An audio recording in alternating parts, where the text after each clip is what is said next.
اعوذ باللہ من الشیطان الرجیم، بسم اللہ الرحمن الرحیم۔ آج آپ کو دعا حاجات کے متعلق میں کچھ باتیں بتانے جا رہا ہوں۔ دعا حاجات ہر نماز کے بعد اور بالخصوص نماز جمعہ کے بعد اس دعا کو ہمیشہ پڑھیں تو اللہ تعالی ہر خوف کی چیز سے اس کی حفاظت فرمائے گا اور اس کو غنی کر دے گا اور اس کے قرض کی ادائیگی کے اسباب پیدا فرما دے گا۔ دعائے حاجات۔ بسم اللہ الرحمن الرحیم۔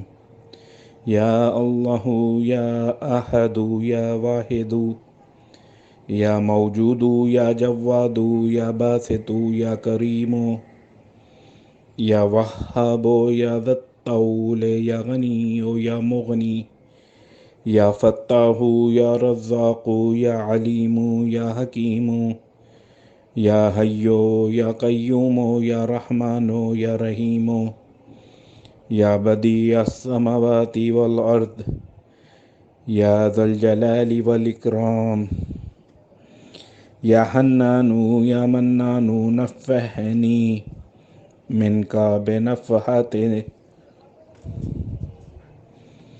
خیر تغننی بها عمن سواک ان تستفتحوا فقد جاءکم الفتح ان فتحنا لك فتحا مبینا نصر من اللہ وفتح قریب اللہم یا غنی یا حمید یا مبدی یا معید یا ودود یا ذا العرش المجید یا فعال لما یرید اکفنی بحلالک عن حرامک واغننی بفضلک عمن سواک وحفظنی بما حفظت به الذکر وانصرنی بما نصرت به الرسل انک علی کل شیء قدیر۔